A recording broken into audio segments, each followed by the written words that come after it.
Australia versus India Border Gavaskar trophy 2025 pink ball டெஸ்ட்டில் வந்து நம்ம ஆஸ்திரேலியா டீம் சூப்பர் டூப்பராக ஒரு விக்டரியை சீல் பண்ணிட்டாங்க. அண்ட் சீரீஸுமே வந்து லெவல் ஆயிடுச்சு. ஓகே, இதுக்கப்புறம் தான் வந்து ஒரு ரியல் பிஜிடி வந்து ஸ்டார்ட் ஆகுது. போர் தொடுப்போர் யாரோ இந்த போரை வெல்வோர் யாரோ அப்படின்னு அந்த கங்குவா மூவியில் வந்து அந்த லிரிக் வரும் தலைவனே சாங்குக்கு.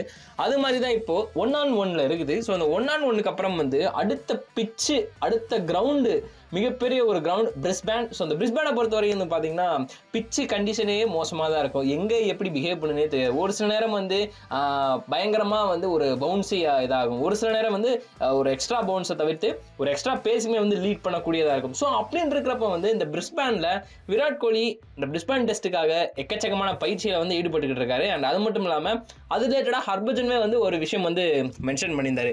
ஆக்சுவலாக விராட் கோலி அப்படின்ற வந்த ஒரு கிங் சமீப காலத்தில் பெருசாக அவர்கிட்ட இருந்து ரெக்கார்டு அப்படின்ற ஒரு விஷயமும் இல்லை.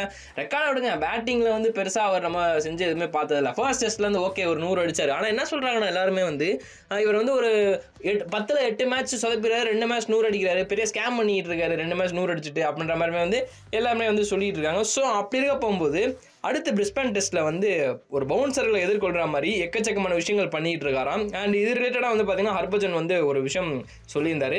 கோலி வந்து நெட் ப்ராக்டிஸ் பண்ணிட்டு இருக்கும்போது ஒரு சின்ன சின்ன மாற்றம் தெரிஞ்சது. இது எப்படி எனக்கு தெரிஞ்சது அப்படின்னு சொல்லிட்டு பார்த்தீங்கன்னா நான் வீடியோவில் விஷுவலாக பார்த்தேன்.